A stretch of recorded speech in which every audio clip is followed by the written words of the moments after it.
ഇന്ന് ഭൂരിഭാഗം ആളുകളെയും ബാധിച്ചുകൊണ്ടിരിക്കുന്ന ഒരു ബുദ്ധിമുട്ടാണ് തൈറോയിഡും അത് റിലേറ്റ് ചെയ്തിട്ടുള്ള അസുഖങ്ങളും. അപ്പം ഈ ഒരു തൈറോയിഡ് എന്ന് പറഞ്ഞാൽ നമ്മുടെ ശരീരത്തിലെ ഏറ്റവും പ്രധാനപ്പെട്ട ഒരു അവയവമാണ്. നമ്മൾ കഴുത്തിന് താഴെയായിട്ട് ഒരു ബട്ടർഫ്ലൈ ഷേപ്ഡ് ആണ് ഈ തൈറോയിഡിന്റെ സ്ട്രക്ചർ ഉള്ളത്. ഹൈപ്പർ തൈറോയിഡിസം, ഹൈപ്പോ തൈറോയിഡിസം ഞാൻ നേരത്തെ പറഞ്ഞു, TSH കൂടുന്നു. ഹൈപ്പർ തൈറോയിഡിസം ആണെങ്കിൽ ഇവിടെ TSH കുറയുന്നു. അതായത് ഓവർ ആയിട്ടുള്ള ഹോർമോൺ പ്രൊഡക്ഷൻ ആണ് ഇവിടെ വരുന്നത്. അമിതമായിട്ടുള്ള ടെൻഷൻ, അതായത് അമിതമായിട്ടുള്ള സ്ട്രെസ്, ഇത്തരം ബുദ്ധിമുട്ടുകൾ ഉണ്ടെങ്കിൽ അതൊരു തൈറോയിഡ് ആണെന്ന് മനസ്സിലാക്കാം. എല്ലാവർക്കും നമസ്കാരം. ഞാൻ ഡോക്ടർ ജൂഹിദാസ്, QNB ഹെൽത്ത് കെയറിലെ ഹോമിയോപ്പതിക് ഫിസിഷ്യനാണ്.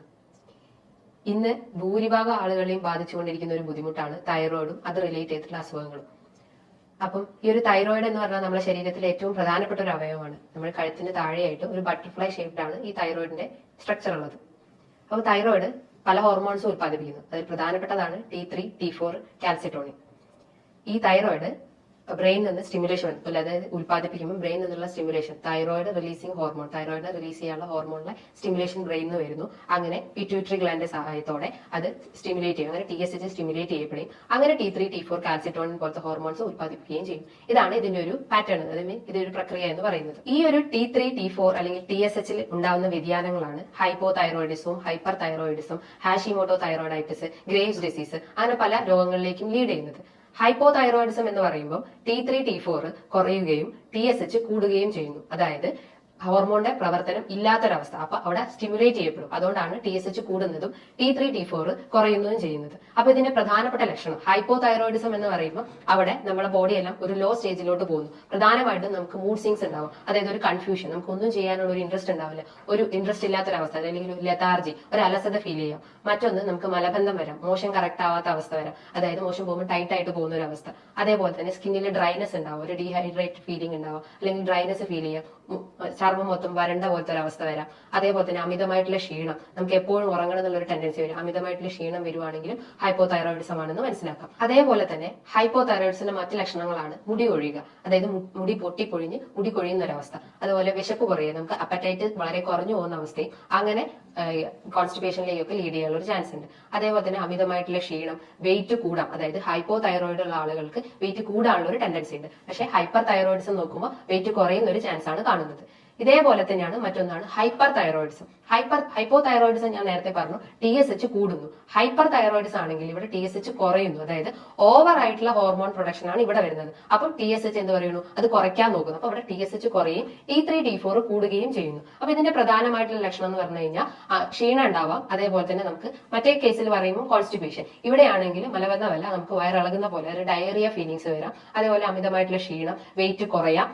അത്തരം ലക്ഷണങ്ങൾ ഉണ്ടെങ്കിൽ ഹൈപ്പർ തൈറോയിഡിസം ആണെന്ന് പറയാം. അതേപോലെ തന്നെ മെൻസസ് ട്രബിൾസ് വരും. അതായത് മെൻസസിന്റെ ഹൈപ്പോ തൈറോയിഡിസം ആണെങ്കിൽ മെൻസസ് അധികമാണ്, അതായത് പ്രൊഫ്യൂസ് ബ്ലീഡിംഗ് ആയിരിക്കും ഉണ്ടാവുക. പക്ഷെ ഹൈപ്പർ തൈറോയിഡിസം കേസസിൽ ബ്ലീഡിംഗ് കുറവായിരിക്കാം. അതേപോലെ നമുക്ക് നെർവസ്, ഭയങ്കര ആങ്സൈറ്റി ഫീലിംഗ് വരും. ഹൈപ്പോ തൈറോയിഡിസം ആണെങ്കിൽ നമുക്ക് ഒരു മൂഡ് ഇല്ലാത്ത ഒരു അവസ്ഥ. പക്ഷെ നേരെ ഹൈപ്പർ തൈറോയിഡിസം ആണെങ്കിൽ നമുക്ക് നെർവസ്, ആങ്സൈറ്റി, ഒരു പാൽപിറ്റേഷൻ, ഒരു കിതപ്പ് പോലെയൊക്കെ വരുന്നുണ്ടെങ്കിൽ അത് ഹൈപ്പർ തൈറോയിഡിസം ആണെന്ന് മനസ്സിലാക്കാം.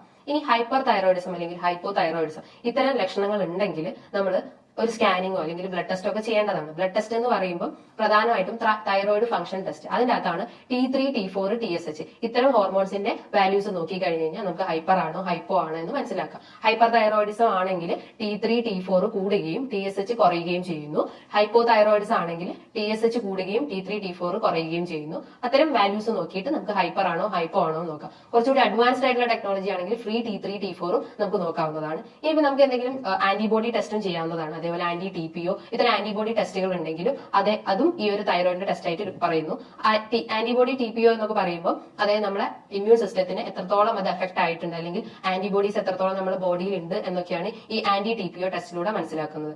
അതേപോലെ തന്നെ മറ്റു നമുക്ക് എന്തെങ്കിലും സ്വെല്ലിംഗ് ഉണ്ടെങ്കിൽ, അതായത് കഴുത്തിന് ചുറ്റും എന്തെങ്കിലും ഗോയിറ്റർ, അങ്ങനത്തെ സ്വെല്ലിംഗ്സ് ഒക്കെ ഉണ്ടെങ്കിൽ നമ്മൾ ഈ ബ്ലഡ് ടെസ്റ്റിലൂടെ അത് മനസ്സിലാക്കാൻ പറ്റില്ല. അതൊരു സ്കാൻ ചെയ്താലേ നമുക്ക് പറ്റുള്ളൂ. അതായത് നെക്കിന്റെ ഒരു സ്കാനിങ് എടുത്തു കഴിഞ്ഞാൽ ആ ഒരു സ്വെല്ലിംഗ് എത്രത്തോളം ഉണ്ടെന്ന് മനസ്സിലാക്കാൻ പറ്റും. അതേപോലെ നമുക്ക് എന്തെങ്കിലും തൊട്ട് നോക്കുമ്പോൾ എന്തെങ്കിലും പെയിൻ ഫീൽ ചെയ്യുകയാണെങ്കിൽ, അതായത് ഓവർ ആയിട്ടുള്ള സ്വെല്ലിംഗ് ഉണ്ടെങ്കിൽ നമ്മളൊരു FNAC ചെയ്യുന്നത്, അതായത് ക്യാൻസർ സ്റ്റേജ് ആണോ അല്ലയോ എന്നൊക്കെ ഈ ഒരു FNAC എന്ന് മനസ്സിലാക്കാം. FNAC എന്ന് പറഞ്ഞു കഴിഞ്ഞാൽ ഫൈൻ നീഡിൽ ആസ്പിരേഷൻ സൈറ്റോളജി എന്ന് പറയും. അതിന് പല ഗ്രേഡുകളുണ്ട്. ടിറാഡ് സ്റ്റേജ് എന്നാണ് അതിന് പറയാം. അങ്ങനെ 4 ഗ്രേഡ് ഒക്കെ ആയിട്ടാണ് ഈ ടിറാഡ് സ്റ്റേജിനെ തരംതിരിച്ചിട്ടുള്ളത്. അപ്പൊ ഏത് സ്റ്റേജ് ആണെന്ന് ഈ ഒരു FNAC യുടെ മനസ്സിലാക്കാൻ പറ്റും. ഇത്തരം ലക്ഷണങ്ങൾ ചിലപ്പോൾ നമുക്കൊരു ആദ്യം തുടക്കത്തിലൊന്നും ചിലപ്പോൾ കാണിച്ചെന്ന് വരില്ല. പക്ഷെ ഒരു സ്റ്റേജ് കഴിഞ്ഞ് കഴിഞ്ഞാലാണ് നമുക്ക് അമിതമായിട്ടുള്ള ക്ഷീണം അല്ലെങ്കിൽ വെയിറ്റ് കുറയുന്നതും വെയിറ്റ് കൂടുന്നതും ഡ്രൈനസ് ഉണ്ടാവുന്നതും അല്ലെങ്കിൽ മലബന്ധം അല്ലെങ്കിൽ വയറിളക്കം ഇത്തരം ലക്ഷണങ്ങൾ ഉണ്ടെങ്കിൽ നമുക്ക് ഒരു ബ്ലഡ് ടെസ്റ്റ് ചെയ്തിട്ട് തന്നെ അത് അറിയാൻ പറ്റുള്ളൂ. അല്ലാതെ ജസ്റ്റ് ഒരു ഡയറക്റ്റ് ഒരു ഇത് കണ്ടു കഴിഞ്ഞാൽ നമുക്ക് മനസ്സിലാക്കാൻ പറ്റില്ല. ചിലപ്പോൾ അത് വൈറ്റമിൻ ഡിന്റെ കുറവുണ്ടാവാം, അല്ലെങ്കിൽ കാൽഷ്യം കുറവുണ്ടാവാം, അല്ലെങ്കിൽ രക്തക്കുറവുണ്ടാവാം. അപ്പോൾ ഇത്തരം പ്രശ്നങ്ങൾ ഉണ്ടെങ്കിൽ നമ്മളൊരു ബ്ലഡ് ടെസ്റ്റ് ചെയ്തേ മതിയാവുള്ളൂ, അല്ലെങ്കിൽ ഒരു സ്കാനിങ്ങിലൂടെ നമുക്ക് മനസ്സിലാക്കാൻ പറ്റും. അപ്പൊ അത് ഹൈപ്പർ ആണോ ഹൈപ്പോ ആണോ അല്ലെങ്കിൽ മറ്റെന്തെങ്കിലും ബുദ്ധിമുട്ടാണോ എന്നൊക്കെ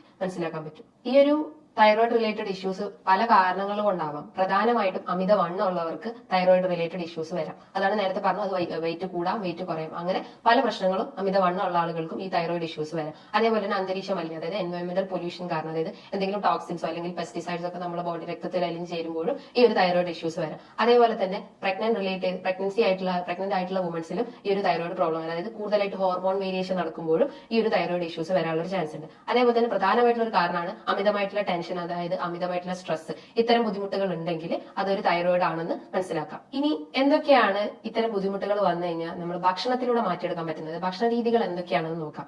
അപ്പം പണ്ട് നമ്മൾ പല ദൂരദർശനിലൊക്കെ പല ആഡുകൾ കാണാറുണ്ട്. ഈ അയോഡിന്റെ അളവ് കുറഞ്ഞു കഴിഞ്ഞാൽ ഗോയിറ്റർ വരാം, അല്ലെങ്കിൽ ഹൈപ്പോതൈറോയിഡ്സ് ആവാം, ഹൈപ്പർ തൈറോയിഡ്സ് ആവാം എന്നൊക്കെ പറഞ്ഞു കേട്ടിട്ടുണ്ട്. അപ്പം പ്രധാനമായിട്ടും നമ്മൾ സാൾട്ടിന്റെ ഇൻടേക്ക് കുറഞ്ഞു കഴിഞ്ഞാലും ഈ ഒരു തൈറോയിഡ് ഇഷ്യൂസ് വരാനുള്ള ഒരു ചാൻസ് ഉണ്ട്. അപ്പൊ ഡെയിലി ഒരു 1-1.5 ടീസ്പൂൺ മാത്രമേ നമ്മൾ സാൾട്ട് എടുക്കാൻ പാടുള്ളൂ. അത് അധികമായി കഴിഞ്ഞാലും കുറഞ്ഞു കഴിഞ്ഞാലും തൈറോയിഡ് ഇഷ്യൂസ് വരാം. അതേപോലെ തന്നെ ഗ്ലൂട്ടൻ അടങ്ങിയിട്ടുള്ള ഡയറ്റ്, അതായത് ഗ്ലൂട്ടൻ അടങ്ങിയിട്ടുള്ള ഭക്ഷണങ്ങൾ കൂടുതലായിട്ട് കഴിക്കുമ്പോഴും, ഗ്ലൂട്ടൻ എന്ന് പറഞ്ഞു കഴിഞ്ഞാൽ ഒരു പ്രോട്ടീൻ ആണ്, അതായത് ഈ ആട്ട, മൈദ, റവ അതിലൊക്കെ കാണപ്പെടുന്ന ഒരു പ്രോട്ടീൻ ആണ്. അത് അധികമായിട്ട് എടുക്കുമ്പോഴും ഈ ഒരു തൈറോയിഡ് പ്രോബ്ലംസ് വരാം. അതേപോലെ തന്നെ മിൽക്ക് അതായത് പാലുൽപ്പന്നങ്ങൾ എടുക്കുമ്പോഴും തൈറോയിഡ് ഇഷ്യൂസ് വരാം. അപ്പൊ അത്തരം ബുദ്ധിമുട്ടുകൾ, അത്തരം ഡയറ്റ് ഉണ്ടെങ്കിൽ അത് കഴിവതും ഒഴിവാക്കാൻ ശ്രമിക്കുക. അതേപോലെ മില്ലറ്റ് എന്ന് പറയുമ്പോൾ ഈ റാഗി അല്ലെങ്കിൽ ചോളം, ടീന ഇത്തരം ഭക്ഷണങ്ങൾ ഉണ്ടെങ്കിൽ അതും എടുക്കുമ്പോൾ നമുക്ക് തൈറോയിഡ് വരാനുള്ള ഒരു ചാൻസ് ഉണ്ട്. ഇന്ന് പലർക്കും ഉള്ള ഒരു സംശയമാണ് ക്യാബേജ് അഥവാ ക്രൂസിഫറസ് വെജിറ്റബിൾസ് ഒക്കെ തൈറോയിഡ് പേഷ്യൻസിന് കഴിക്കാൻ പറ്റുമോ? അപ്പൊ പണ്ടുള്ള പഠനങ്ങൾ പറയുന്നതെന്ന് വെച്ചാൽ ക്രൂസിഫറസ് വെജിറ്റബിൾസ് അല്ലെങ്കിൽ ക്യാബേജ് ഒക്കെ നമ്മൾ അയഡിൻ വലിച്ചെടുക്കുകയും അങ്ങനെ തൈറോയിഡ് ഇഷ്യൂസ് വരാനുള്ള ചാൻസ് ഉണ്ടെന്ന് പറയുന്നു. പക്ഷേ നമുക്ക് കഴിക്കാം, അതായത് നമ്മളത് കുക്ക് ചെയ്ത് കഴിക്കുന്നതാണ് ഏറ്റവും നല്ലത്. അതായത് ഫ്രഷ് ആയിട്ട് കഴിക്കുന്നതിന് പകരം ഭക്ഷണത്തിൽ നന്നായിട്ട് കുക്ക് ചെയ്തിട്ട് നന്നായി ബോയിൽ ചെയ്തിട്ട് കഴിക്കുകയാണെങ്കിൽ നമുക്ക് തൈറോയിഡ് പ്രോബ്ലംസ് വരില്ല. അമിതമായിട്ട് എടുക്കുകയാണെങ്കിൽ മാത്രമേ ഈ ഒരു തൈറോയിഡ് ഇഷ്യൂസ് വരാനുള്ള ചാൻസ് ഉള്ളൂ. ഇനി എന്തൊക്കെയാണ് നമ്മൾ കഴിക്കേണ്ട ഭക്ഷണങ്ങൾ എന്ന് നോക്കാം. ഞാൻ നേരത്തെ പറഞ്ഞു, അയഡിൻ അടങ്ങിയിട്ടുള്ള ഭക്ഷണങ്ങൾ നന്നായി കഴിക്കുക, അതായത് സാൾട്ട് ഇൻടേക്ക് കൂട്ടുക.